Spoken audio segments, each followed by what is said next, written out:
Hello दोस्तों, welcome to Athena the wisdom hub. दोस्तों, क्या आप अपनी जवानी और खूबसूरती के लिए अपनी आत्मा को बेच सकते हैं? आज की कहानी एक ऐसे इंसान की है जिसने यही किया। ऑस्कर वाइल्ड की मशहूर किताब the picture of Dorian Gray. यह कहानी है एक ऐसे वरदान की जो आगे चलकर एक भयानक अभिशाप बन गया। चलिए जानते हैं कैसे। विश्व साहित्य के सबसे विवादास्पद और प्रभावशाली उपन्यासों में ऑस्कर वाइल्ड की the picture of Dorian Gray का नाम सबसे ऊपर आता है। 1890 में प्रकाशित यह कृति सुंदरता की आराधना, मनुष्य के नैतिक पतन और आत्मा के विनाश पर गहराई से चर्चा करती है। इस कहानी का मुख्य सार यह है कि बाहरी सुंदरता स्थायी नहीं है, फिर भी इसे बनाए रखने की चाहत में मनुष्य कितना खतरनाक रास्ता अपना सकता है।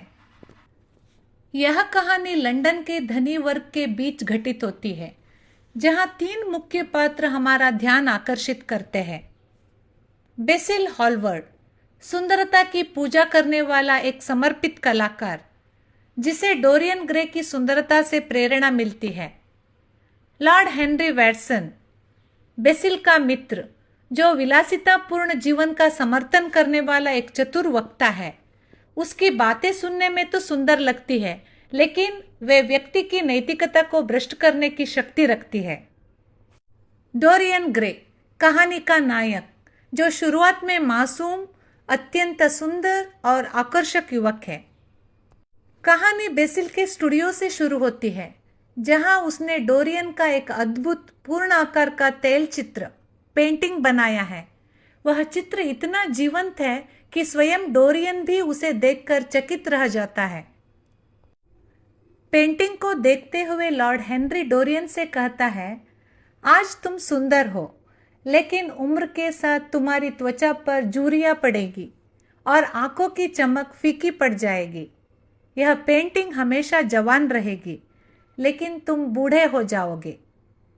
ये बातें डोरियन के मन को इतना चुभती है कि वह आवेश में आकर एक भयानक इच्छा प्रकट करता है।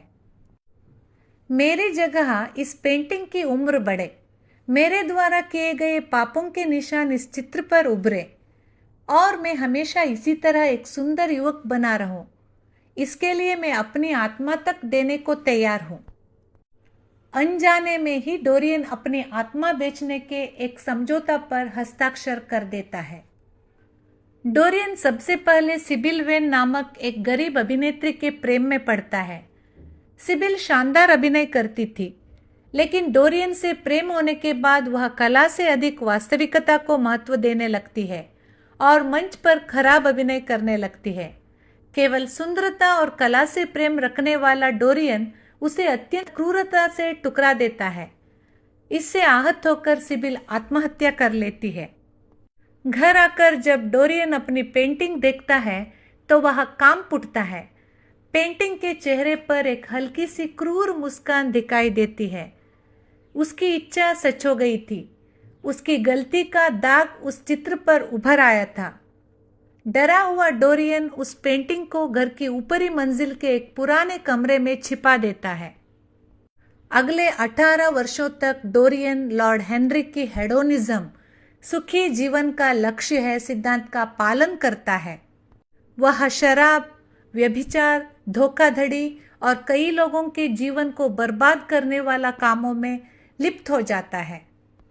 लंदन की गलियों में उसके बारे में बहुत बुरी अफवाहें फैलती है, लेकिन अजीब बात यह थी कि 18 साल बाद भी डोरियन के चेहरे पर थोड़ा सा भी बदलाव नहीं आया था। वह अभी भी 20 साल के युवक जैसा ही दिखता था। लेकिन उस बंद कमरे की भीतर की पेंटिंग किसी राक्षस की तरह बदल रही थी। डोरियन द्वारा की गई हर हत्या और हर झूठ उस चित्र को विकृत कर रहा था। चित्र का चेहरा बुढ़ापे, खून के धब्बे और घिनौने निशानों से भर गया था। एक बार जब बेसिल इस चित्र को देखने आता है तो अपना रहस्य खुलने का डर से डोरियन अपने प्रिय मित्र बेसिल को चाकू से मारकर हत्या कर देता है। अंत में डोरियन को अपने जीवन से घृणा होने लगती है। उसे एहसास होता है कि वह जहां भी गया वहां मौत का साया और बदनामी ही फैली।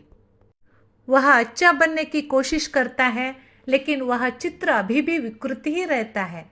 उसे लगता है कि अपने पापों की गवाह उस पेंटिंग को नष्ट करने से ही उसे मुक्ति मिल सकती है। बेसिल की हत्या में इस्तेमाल किए गए उसी चाकू को लेकर डोरियन उस पेंटिंग के सीने में जोर से घोंप देता है। घर के नौकरों को एक भयानक चीख सुनाई देती है। जब वे दरवाजा तोड़कर अंदर आते हैं तो वहां एक बड़ा आश्चर्य उनका इंतजार कर रहा होता है।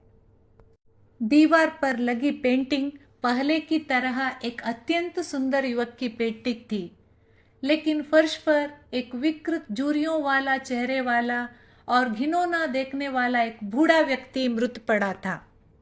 उस बूढ़े व्यक्ति के सीने में चाकू था। वह कोई और नहीं बल्कि अपने असली रूप में डोरियन ग्रे था। मौत के क्षण में उसके सारे पाप उसके शरीर में वापस लौट आए थे। The picture of Dorian Gray आज की दुनिया के लिए भी एक बड़ी चेतावनी है। हम चेहरे पर चाहे कितने भी रंग लगा दे, हमारी आत्मा हमारे कर्मों से ही बनती है। कला सत्य का आईना है। हम सच को छिपा सकते हैं, लेकिन कला उसे उजागर कर देती है। सुंदरता और यौवन के शाश्वत होने का भ्रम मनुष्य को विनाश के मार्ग पर ले जाता है। तो दोस्तों, डोरियन ग्रे की ये कहानी हमें सिखाती है कि हम दुनिया की नजरों में अपनी बुराइयां छुपा सकते हैं, लेकिन अपनी आत्मा से कुछ नहीं छुपा सकते। असली सुंदरता चेहरे में नहीं, चारित्र में होती है। आपको ये कहानी कैसी लगी कमेंट में जरूर बताएं, और ऐसी ही और दिलचस्प कहानियों के लिए हमारे channel Athena the wisdom hub को सब्सक्राइब करें। मिलते हैं अगले वीडियो में। नमस्कार।